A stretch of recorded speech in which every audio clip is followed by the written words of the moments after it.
Hey, yo. What's poppin', family? What's poppin'? It's your man, DJ Wild Child, and you are in tune to Drop the Beat podcast. How y'all doing? Yo, so listen. Right now, I got one of the big brothers, one of the homies, one of my mans in them. DJ Steve Miggedy Maestro, a.k.a. Mortimer Snert the Third. What up, though? What's up, brother? Gee. Dude, I love you so much. I promise. Yeah. Hey, so listen. Before we go any further, I got to give a big shout out to one of my sponsors, man. Shouts out to Love Corkscrew in the building. Good looking out on the wine. Brother, if you don't mind, we do just a quick little tasting. Real quick. You know what I'm saying? We just going to make it happen. So this one right here is a Concord. It's an American blend. Mm-hmm. You know, I want to see what this do. See how I feel. I'm going to go ahead and... Could I try this? Oh, yeah. You dig it over here? Yo, we going to do that one too. One at a time, brother. One at a time. Okay, I see what you do. Yeah. Hand me your glass, Rabbit. Yeah, Rabbit. Okay. We gonna make this nice in here, brother. Look at here. See that? I said a tasting. Okay. That's what it is. And you know how we do it, right? I went to wine class for this. This is money, baby. Oh, did you? Yeah, okay. Yeah. Okay. So, man, cheers, man. Cheers. You ready? Ready. Let's go.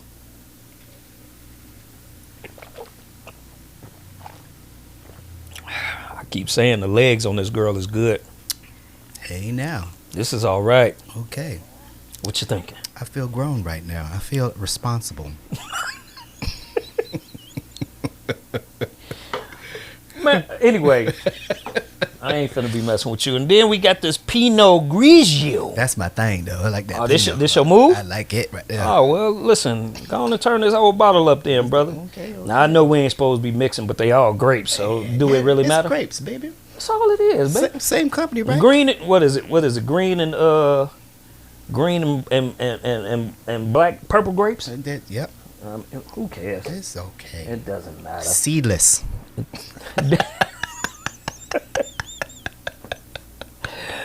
Cheers, my boy. My man. Hey, man.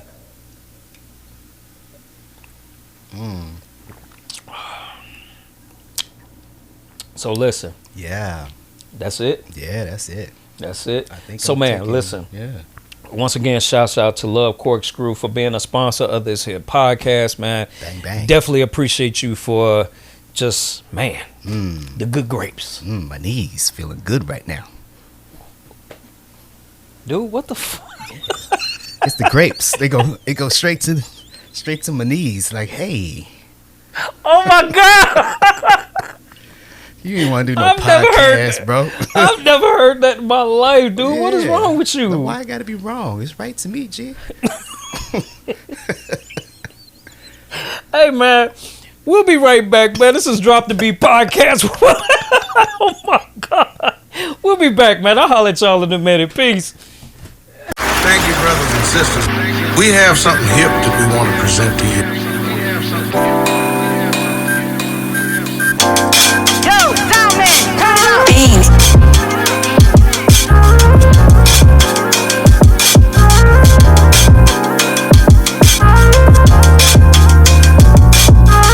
Hey, yo, what's poppin', y'all? What's poppin'? It's your man, DJ Wild Child. Thank y'all for tuning in to Drop the Beat podcast, man. I am super happy that y'all here. I'm super happy that y'all tuned in. I appreciate you. I promise you. But listen, I got one of Chicago's legendary DJs, one of the good guys, man. Listen, his resume is super long, super extensive, but his reputation definitely precedes him. I want y'all to make some noise and, man, welcome my brother, the big brother, DJ Steve Miggedy Maestro, a.k.a. Mortimer Snert the Third, my boy. How you doing? What's up, brother? Everything is everything. Everything is everything, man. Hey, man, thank you for coming to the show, man. I definitely do not take this light at all. Thanks for inviting me. Yeah, absolutely. Let's just dive right in. The name. Yeah. Which one? Let's fact. We'll start with the rebirth name in a minute. Okay. Let's start with the Steve Miggedy, man. Let's just go for it. So, when I got on the radio, okay, first I changed my name. I had changed my name. I got to take it back to the Army to understand where I'm coming from, why I got to Steve Maestro. So when I was in the service from 86 to 91, Didn't know that. that's what Stories is for. Gotcha. So, I went by the name DJ G.I. Jack. Go ahead, laugh. What the fuck? Go ahead, get it out. Yep. I was creative as hell. And look, for the longest, everybody where I was stationed at thought my name was Jack. Anyway, another story. So when I got back to Chicago, Hey man, what the heck? huh? Okay. Yeah. Anyway, so when I got back to Chicago, I went to DeVry for a little bit, went to Columbia for a little bit. I worked at Coconuts Record Store, and I worked at this club called it's on the LaSalle Club for a hot second. I remember right the before it LaSalle closed. Club. Okay, Yeah. So this guy hired me to do that, and he asked me what my name was, and at that moment I was like, DJ G.I. Jack is not gonna fly Hell no. in Chicago, so that's what Steve Maestro. Where was you stationed at when you had G.I. Jack? I was stationed in Fort Campbell, Kentucky. That's why that shit went the way it did. Oh yeah, for sure, absolutely. And then that followed me to Germany too. I went to Worms, Germany. Did they salute you when they said, "Hey, DJG"? What? No, they threw a chair. That's another story. What? Air Assault Club. So when I got, let me tell you how God worked. What is happening? Let me show you. Let me tell you how God works. Listen. So when I was stationed at Fort Campbell, I was stationed at a 2nd and 502nd Infantry Battalion. Right. I was a clerk, S1. God bless you. Hey, somebody got to do it. Somebody got to write the requisition forms out, right? Got you. And spell it out. So God put me in the barracks, and the club was right across the street from my barracks. Oh wow. You understand what I'm saying? This was 86, summer of 86 for me, right? And so we boogieing or whatever, and I'm finding out that they don't do house music at all out there. They was doing Eric B. and Rakim and Two Live Crew and DJ Jazzy Jeff and BBSMP and all that other stuff. So I learned all those records, and then I treated it like I would treat the house blended all together. So that was my claim to fame for like that 3 years that I was there. Okay. And then I went to Germany and did the same thing.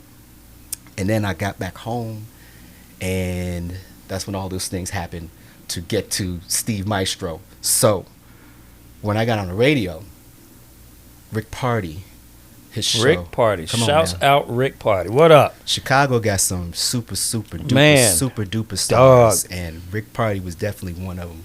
Rick Party. Right? Wow. Shout out to Zurich, Rick Party Speaks, all that. So his show was before mine, because I used to do Friday nights. This was on WGCI. Yes. Yeah.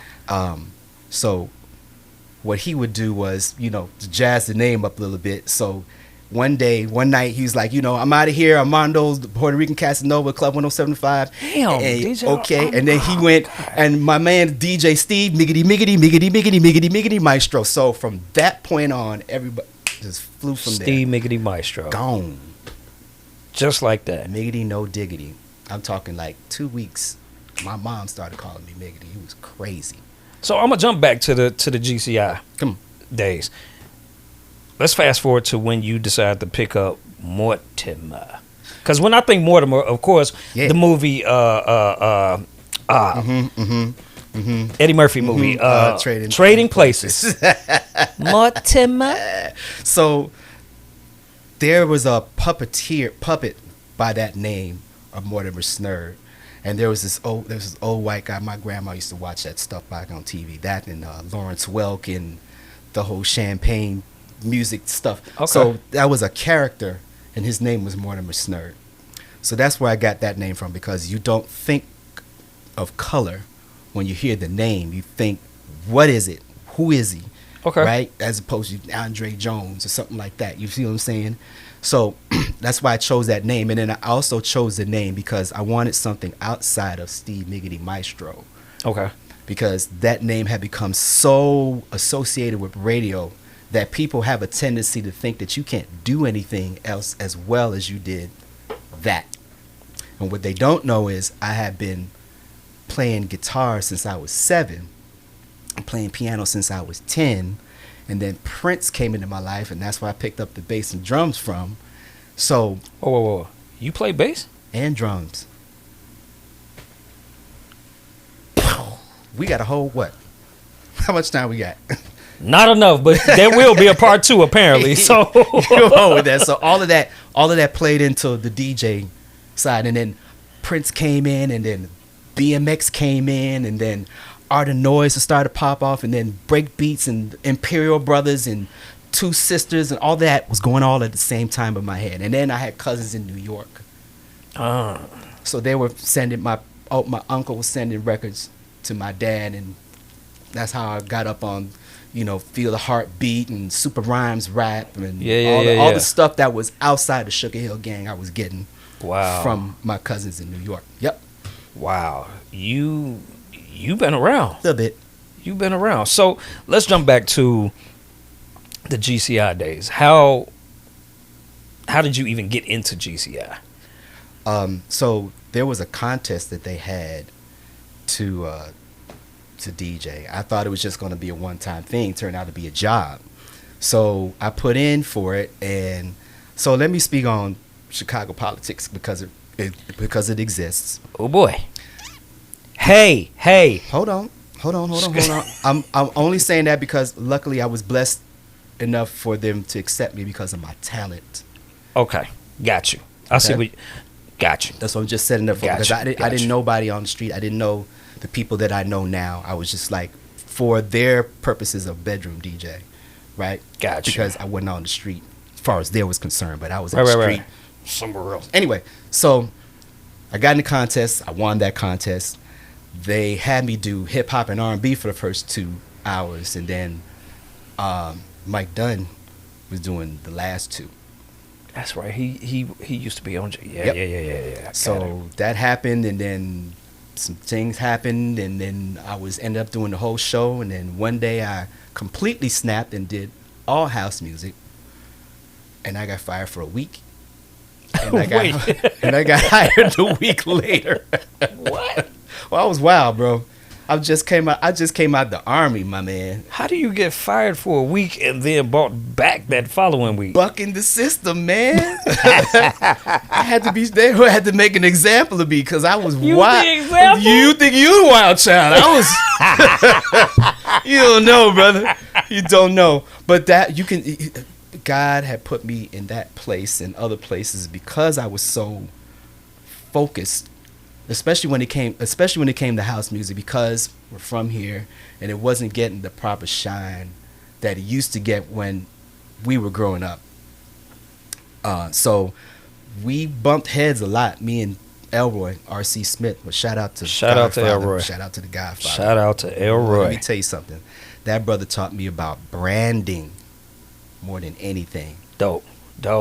More than anything, Dope. Branding is the most important thing you got on your plate. Yes, sir. Otherwise, ain't nobody gonna mess with you. Yes, sir. Budweiser. Yes. It's real like that. How I forgot. See? Wow, Yeah, yo. man. Yeah. I remember the first time hearing your name and you on GCI, and was like, yo, who the fuck is this? Yeah. Like, dude is going crazy. And then being from here, we got people. Yeah. Come on now. Yeah. We got people out here that they'll let you know if you're not gonna do it, if you ain't gonna cut it or what. So that was a lot of pressure. Dealing with Elroy and trying to get him to understand where I was coming from, because the music I was playing at these parties I was doing, that Phil and Nate parties. Mm-hmm. You know what I'm saying? Shouts out Phil and What? hey, pen, pause. Let me tell you something. If you've ever lived in Chicago during the era of the Phil and Nate parties, Oh my God. oh my God. We talking about It ain't been there. It's no knock to no other promoters in this city that have had Nope. phenomenal parties. Mm-hmm. It wasn't a Phil and Nate party. That was the blueprint. My God, dog. Real talk. Jesus. I don't know what made them so special. I think, Man. maybe it's the neighborhood tap in. I don't know. I don't know, but goddamn. When I got in, we all gelled. Me and DJ World and Touch and Touch Tone and all of them. We all just, we just became that. So I was taking that music and running that back to GCI, and Elroy's like, yo, and I'm like, dude, if you're talking about house music, you either talking about that or we're gonna do an old school show, and you don't want to do an old school show because that's where this isn't. So just so I'm understanding, so exactly what was his concept? So his concept was making Club 1075 more familiar in the radio sense, not in the Chicago house culture sense. You understand what I'm saying? So he would like records like Can You Feel It by Jackson's, All I Do, Let No Man Put Asunder. He wanted to hear more of that in the mix. Okay. Because it's a radio station. I get where he was coming from with that. Got you. But there were so many other records that I was touching that over time he started to understand. Because we were also doing boat parties too, right? Mm-hmm. Oh, yeah, definitely. Don Cheadle. Lord have mercy. So we were doing these boat parties too, so they would see how these people would react to the records I was playing. And then the next thing I know, he's playing Love Injection, and he's playing Let No Man Put Asunder in prime time, as opposed to playing whatever the hip hop of the day. So mind you, we were hitting 8 to 80. It was weird because we were supposed to be a hip hop station. We're supposed to be playing, you know, Tupac and Onyx and records like that. But Elroy managed to grab not just the grown-ups but the women. Yeah. He had them slow jams listen. slow jams hitting, boy. And then when R. Kelly came in this, listen, they tell you, and anybody who knows anything knows this, if you get women going at a party, you're winning. oh boy. Why? Because women are going to bring the women, but then the women also bring the guys. Mm-hmm. It's a winning combination. Absolutely. So when he put, once I was questioning him, why you all these slow jams? I was to just watch.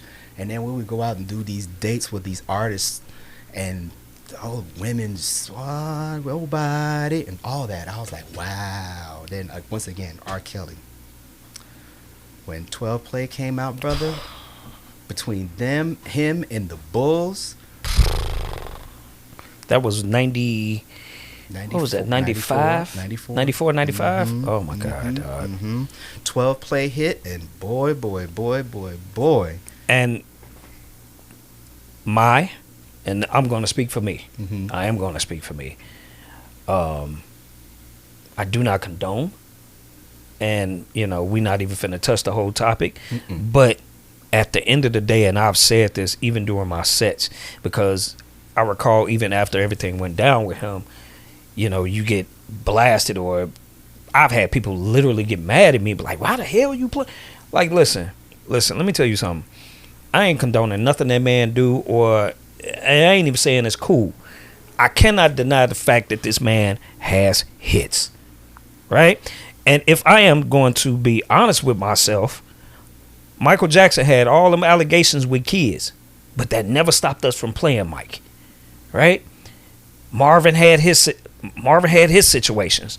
James Brown had his situations. Yes, he did. Some of your greatest entertainers, singers, and whatever have all had some type of a situation, but it never stopped the music. The music is a whole different beast. So your gift from the Creator is more important than the human frailties. Absolutely. You know what I'm saying? And because he was the undeniable gift, of doing what he was doing, that also helped GCI become the monolith that it was. It was monster. Yeah, because all those personalities on top of all of that. I dare anybody in this city to say GCI did not hold Chicago down for minimum 10. Yeah, easy. Minimum. Before Clear Channel. You feel me? Yes, sir. You feel me? It was for the culture. And once Elroy was here for a little bit and he was around people, and you see how how we're connected to the music, like George Daniels. You feel me? Yes. Okay. Shouts out to Uncle Man. George. Man, OG. For real. He knows George's music everybody. room. Man. George knows everybody. Listen. If George is one of the he's I love you, George. That's it. He's so interesting and funny. He's the youth of you. Yes. Yes, That's to be what he oldest, is. to be the oldest guy in the room, but the most active Man. and He hit more parties than you. You feel me? You know how many pictures I done seen? Like, damn, George was there too. Bro, Damn, Grammy week. George is there. you feel? Yeah. Dog. Yeah. Jesus Christ. So, I'm So really back. I'm sorry. I get to talking. yeah, all day, You did. all day. Yeah. Genre wise, like what is it for you? Music. Got it. Okay. Give me. I'm not gonna say your favorite genres in order, but just give me. Yeah, give me. I'm not gonna say it, but I'm gonna say it. Give me your 3 favorite genres to play from. House and disco. Without question. Okay, that count that as one genre, because to me that's different from R&B, like Loose Ends, like SOS Band, like Midnight Star, like, you know what I'm saying? Yeah. The commercial R&B, I love that too. Yeah. I love the hip hop from the time of its inception all the way up until, I want to say 2002. Maybe about that. Those are my 3 favorites, and then throw in dance hall in on top of that, because that's always the ease in between. Yeah. When I'm coming out of That's hip hop, the comfort zone. Yeah. That's absolutely. That's really could be a bridge to go into that next phase of the musical journey that you tend to take us through. So Absolutely. let's talk about. I have to talk about it because without question, like your record, what is the joint? Here I come, talking about Listen, the James Brown, you mean? let me tell you one goddamn thing. I remember the first time I heard that record. Where you heard that? Somebody played it in the Family Den. Okay. DJ Lil Jon played it in the Family Den. Don't. It's like, dog. First of all, I'm looking at Lil Jon like, yo, what the hell is this? And it's just wanking. Baby. James. Excuse me? James. The fuck? Hey, man. Yeah. Hey. I swear to, and I'm like, a record has to, like, for me, a record has to fully impress me and move me for me to walk over and be like, what the hell is this? That record. Look, I didn't think it was going to get past Chicago, because we're heavy James Brown Of course. heads. You know what I'm saying? And I did it on Ron Carr's label. Shout out to Ron. Ron, what up? Yeah. So I put it out. It did well. Mike Dunn started playing it. He played it at the Chosen Few. At the Chosen Few. I saw that video clip. Bro. Dog. With them earthquake speakers. He moved in grass, So- animals. So let me say this. Yep. If anybody, and I'm sure this is going to touch the world or whatever, but I need y'all to understand that the Chosen Few picnic for Chicago is one of the biggest picnics in the world. Yep. Literally, we are in a park. I'm talking like no phone service whatsoever. If you go into that Chosen Few, don't expect to phone. talk to nobody Forget that your phone. day. Forget your phone. You better have had your coordinates sent out to your people to where you gonna be, or you better have some amazing cell service. But Word. point being, I think that picnic has reached at least 100,000 easy Yeah. in one space with no problems. Problems. With no problems. It's house music. We don't You know have what I no mean? Problems. Only problem is parking. Well, yeah, then there's that. But dog, I remember seeing the video clip of that, Yeah. and I knew it had to be something special because, like, you get into your own music, Yeah. but that in particular day, I watched you, and you was in a whole different area. I don't know if it was the fact that Chicago. This, first of all, this was a dope record, and the city got to just and you saw the city embrace this record at one time. Yes. And I could only imagine what the feeling was like from It that. was like, describe that, man. dancing in my living room as a 5-year-old kid in my grandmother's living room to a James Brown record. That's what that was like. You understand what I'm saying? Wow. Because I had been DJing my whole life. Which is 56 years old. so okay. See, okay, I'm trying to make a short story. My father, both my parents are from Belize. So my father, his aunt had the first syndicated radio show in Belize back in the 50s. Nice. My dad used to pick the records for her show. Word. Okay. I was born in it. Got you. I came out scratching my dad's records and drawing. Mm. That's my whole life. I tried Okay. football, I sucked at it. I tried baseball, I sucked at it. I tried basketball, I sucked at it. But them records, I was 10 feet tall at 5 years old. I remember my grandmother putting $10 in my back pocket when I was playing Curtis Mayfield, Move On Up. And she said, now you're a businessman. I don't know why I remember that. But from that point on, that was the goal. That was the goal. And then I learned how to make pause mixtapes, and I was selling those in the hood. So, Because do you know, and I bought that record. the vinyl? I bought the vinyl. Yes, sir. Like, That's why I got impressed. Because dog, that I've literally, like, dead ass, and I've never told you this. We've never talked about it. Mm-mm. I put the needle on that record one time. What? That's it. I'm not, dog, because I just believe that record is so. I've seen it played God knows how many times, and it gets the same reaction Every time. Every time. Every time. So now, for me, I'm not finna fuck this record up You should buy because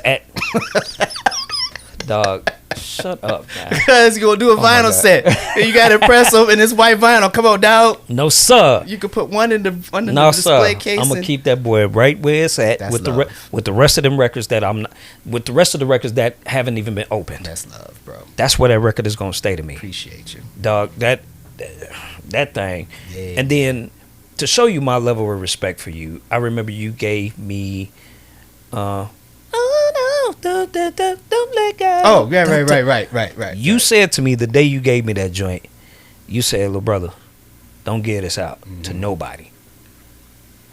How long ago was that? Man, that was, shoot, when I put that record out, it was 2014. Still no. Ask me who I've given that to. You had the directive, the track source, you said? I ain't direct him to nowhere. I was like, Can't do it. I said, go talk to Steve. Dang. I've been instructed. That's what's happening. And because I respect you just that much, I'm not finna violate that. Rip. And I think the DJ game has lost some. I ain't gonna say that. I'll say some of the people in the DJ game have lost respect for the elder statesman. Because for me, without the elder statesman, there would be no us. True. But Right? let me tell you the difference. The difference between us and them is that there was a physical responsibility to the records and the equipment that you had to pay attention to when we were coming up. So we had to take care of the speakers. We had to know where this went or that went, or vinyl in general. Like my dad was the vinyl king. He was the one that taught me how to hold it like that. You know what I'm saying?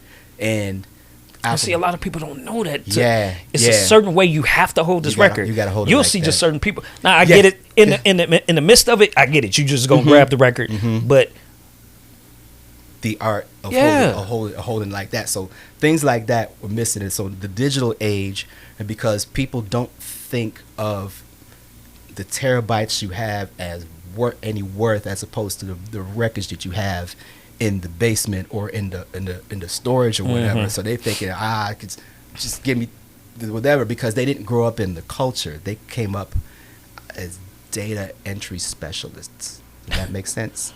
oh shit. I ain't knocking brothers who with IT. I tried Fam. it. I tried it. I You are so out of control. I'm just, they taught me this thing called English, and I've been out of. I'm Oh my God! and I'm not again. I'm not knocking nobody to do IT, but there's something different about people who are immersed in music that know how to control a room, Yeah. as opposed to playing all the hot joints. Do 17 hot joints in an hour and a half, and you might get the same reaction, or people might think that aren't DJs. He's dope, but do that consistently for about 10 years. Do that consistently for about 20 years.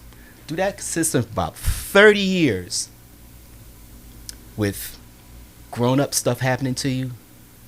People coming and going. People got died. You got kids. Mhm. And if you got kids, and that's where half your money is going. All the way up to the wedding. What? All the way up to the wedding. What? You dig? So do that through all of that. So let me ask you this then. Yeah. Since we're on longevity, what do you think the secret is to having a elongated career in this game? Love. You gotta really love it, because the moment that you don't love it, it's gonna become a job. That's what happened to me at GCI. When they took house music off, Clear Channel came in, Right. took house music off. I could do hip hop, don't get me wrong. But the hell, yes, you can. What do you mean? I do music, man. But What? The thing about it was the trade off was, I'm gonna do these 5 days a week for y'all, and I get to do my little house thing, my little 4-hour show. So when that got taken away and they put me on hip hop, it became more and more of a job. And then the hip hop changed from what it was to in the path of what it is now.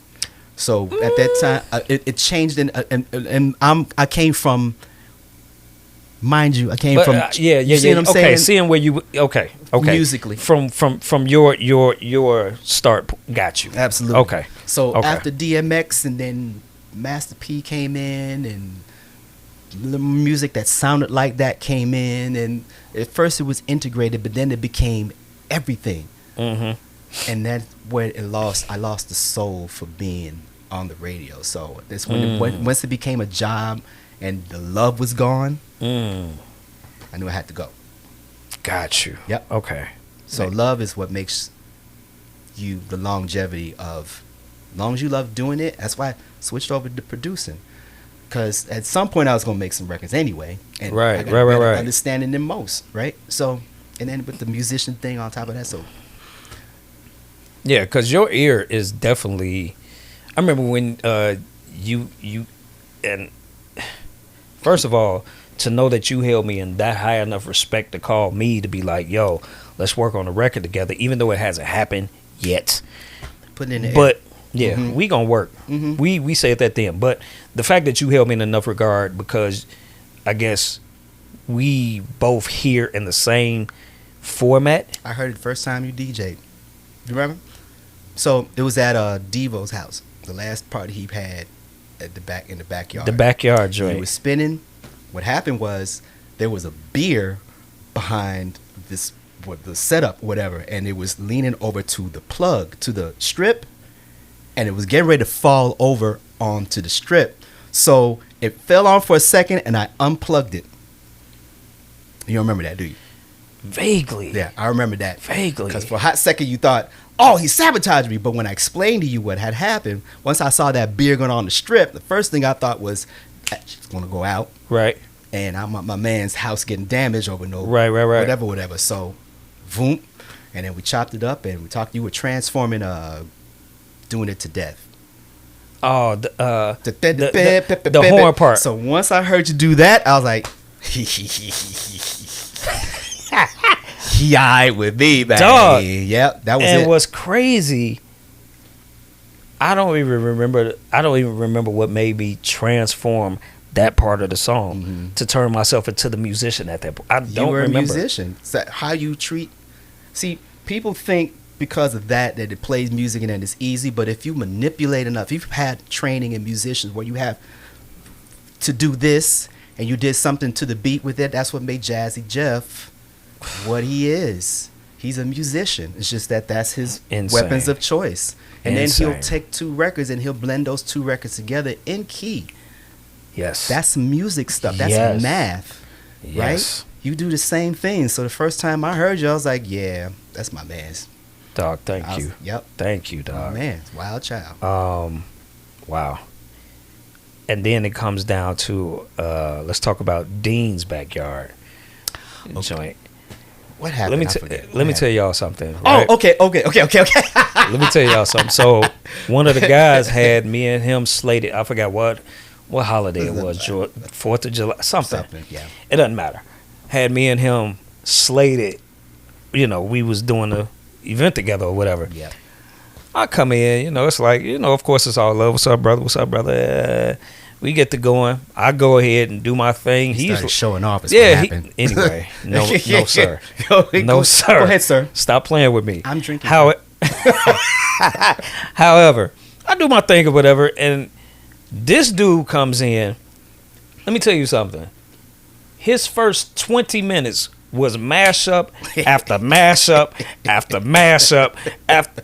And I don't mean little garbage ass mash. Dude, I just sat there and I think I put a post up about it. I said, I don't know what I did to this dude, but I'm sorry.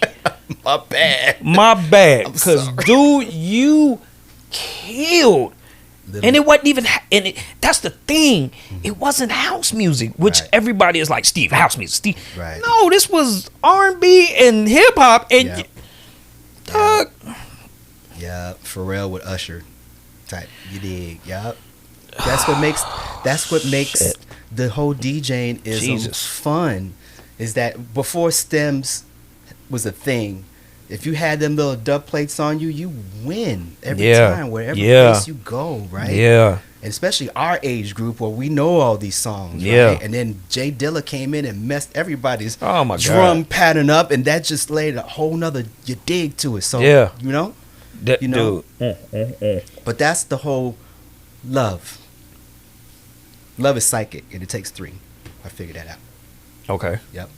Wow. Mm-hmm. Dog. Wow. Take it with you. All right. So I've been asking, and I'm going to ask you, before you go and do your thing, Yeah. what is your pregame routine? What is your preset routine?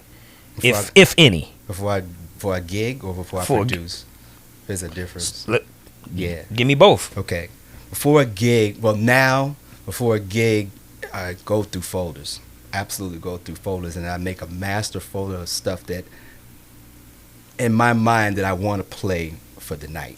Okay. Right? And may or may not get to it, but at least I know it's because now it's. I'm trying to get to that before this next minute and a half or whatever song, so I can loop it up and make it special. Right. So, Which, by the way, you are a fucking master at. thank you, bro. I've seen it so many times, and I've It's- tried to emulate it so it's bad, the and I instrument, can't. man. I It's- can't, man. You know why? But it's but we'll get to that later. Yeah, that'll be another time. Go. But it's part of the instrument. So once you understand it, it's not just a CDJ anymore. It's a workstation. You can remix a record right there on the spot. And I take it back to Ronnie and Frankie when they used to have dub plates and acetates of specially made records that had the longest break in the world. That's all it is. I'm just doing it in real time. Now I have boom, and I can 13, 16 minutes. Because before, the blend was 16 bars. Mm-hmm. Now I can make that 2 minutes and make that a whole Yes. long talking sentence. Yes, the And I hell you can and you have, sir. My then, God. And then it's just blending is the idea. This is blending. This is just putting a record on top of a record. Got you. Make it plain, sir. You know what I'm saying? Make it plain. Where you can clearly hear the 2 records playing at the same time. So something else coming in, and then it adds something to the weather jam that you just had. That's what I go for. I go for making that experience different from the last DJ, because I don't care what a DJ play before me. Like a lot of DJs be like, don't play the hot records before me, whatever. Man, get the fuck. I don't. Ooh, I'm sorry. There's too many. My man High Speed said it. There's too many records that are hits for me to worry about you doing whatever in an hour and a half. Absolutely. You can do Absolutely. that all you want to. I got another chamber that I already thought of when I was driving up. Because I heard you already run through that set. So I'm already, if you're doing the new house, I'm going to do disco. If you're doing disco, I'm going to go old school. If you're doing old school, I'm going to do hip hop. If you're doing hip hop, I'm going to do dance hall. If you're doing dance hall, I will do polka. I'll get you on some 70s, 80s every day. I will bust your butt on some Carpenters, on some Captain and Tennille. Go on and say on you'll some bust Joe your Cocker. ass. What? Go on and It's- say it. Ooh. Go on and say Don't it. let no white people be in the room. Go ahead.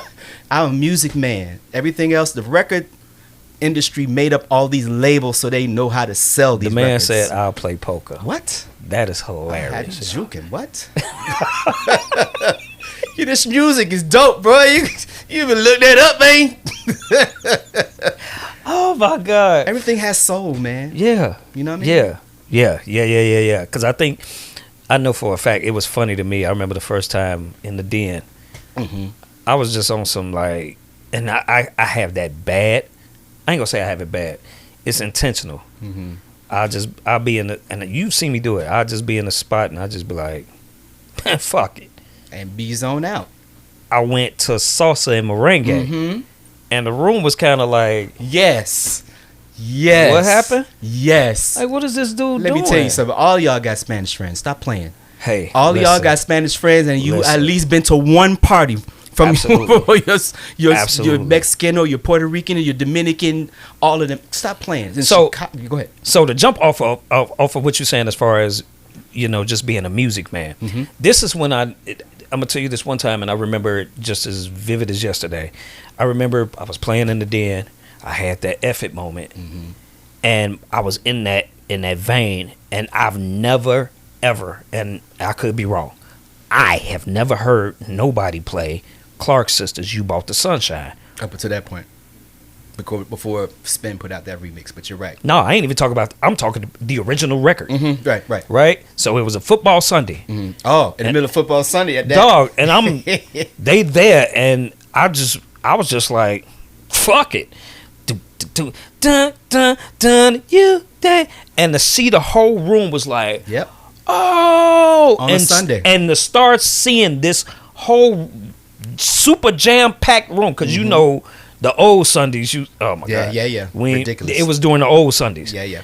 To see this room of at least 300 people in a spot that only hold like 175, 200.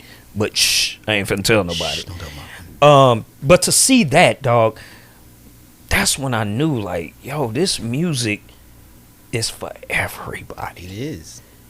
That also showed me I don't have to play this. I can really play this music. You know the hits. Run them. You know what I Run mean? them back to back. As long as they hit on the one in some form or fashion. You know what I'm saying? Yeah, It's threading you're telling the story. definitely. And you're telling their story too, because the energy in the room Yeah. affects your playing. Yes. Absolutely. To either you do what they want, or you're gonna be like you said, F it, and you're gonna do that. But still, you took them on a journey. Now they're somewhere else. Now they're in grandma's living room. Yeah, Oh, and for me, I think that should be every DJ's thing, to always have that aha or oh shit, or just take the people back. You have to have done it many times to do it. And that's the difference between, again, those who have already done it, Yeah, those who are coming along to do it, because they're trying to concentrate on the blend instead of the moment. so you bringing up the guys that's coming up. Yeah. What would be your advice to them in the day and age of the DJ now? What would be your advice? You know, man, it's so hard now because there's so many DJs out there. So there is a play from your heart mantra. There is a read the room mantra. Mm-hmm. And then there is an effort moment. Absolutely. That's what will make your set phenomenal. Sometimes you got to throw them off. Like throw on conjunction junction in the middle of What's the middle your or end of this. Oh my God. Oh my God, because it brings back memories. You get people's memories going. Man, Okay. that's it. Okay. That's it. Mm-hmm. Wow. Mm-hmm. So listen, I have to thank you, man. We ran out of time, but don't worry about it because you shall be back. Man, I got stories. Oh, we got stories. Doc. I thank you for coming in, man. If you could just give people how to get in contact with you, your social medias, Yeah. and let them know which residencies is or whatever. This camera here? Yeah, that one over there. All right. So on the book, I'm on Mortimer Snurd III. Also on my TikTok, on Instagram, and what's the other one? Twitter. I'm on as Miggedy. On my Twitch, I'm Mr. Miggedy. I got Mixcloud Live. I got Mixcloud. Check me on Steve Miggedy Maestro. I got SoundCloud. Same thing. Check me on YouTube. I also do I do a thing on Thursdays, like I'm gonna do tonight, called About That Time Thursdays, and I play new stuff. And sometimes I play some disco stuff, and sometimes I play some stuff that I made, which is really what the show is centered around. So I do like some edits, some re-edits or whatever, and then I'll play them within the set type of thing, and then that trickles over to the Bandcamp page. Check out my Bandcamp page too. Digital Hood, that's where we at. Man, Yeah. listen, and if y'all have never seen my man live or even watched one of his shows, man, his energy level is amazing. His craftsmanship is off the chart. And I am proud to call this man my big brother. Hey. I am so proud to call him. I just appreciate you for gravitating to me, taking me in, looking as your little brother, giving me advice. I appreciate all the talks, Yep. the love, even the criticism. I thank you. I wouldn't, if I thank didn't you. love you, I wouldn't give you criticism. Man, thank you. I wouldn't tell you Thank anything. you. I definitely appreciate Because I it. want you to shine like you shiny are, right now. So with that, You did. hey man, thank y'all for tuning in to Drop the Beat podcast with your man Wild Child, my guest DJ Steve Miggedy Maestro, aka Mortimer Snurd the Third. AKA Belizean Voodoo Priest, AKA Sir Soundbender, AKA The Beat Traders, AKA Miggedy Entertainment, AKA MMP Records, AKA Shelf Life Music. Hey, what are them people called that got like 17 different that's bipolar. DJ Bipolar. No, they call him Busy. Hey man, we'll catch y'all next episode. Thank y'all for tuning in. Wild Child, Miggedy Maestro, Drop the Beat podcast. Holla at y'all later. Peace. Love y'all, man. Brothers and sisters, we have something here that we want to present to you. Yo, sound man, turn it up.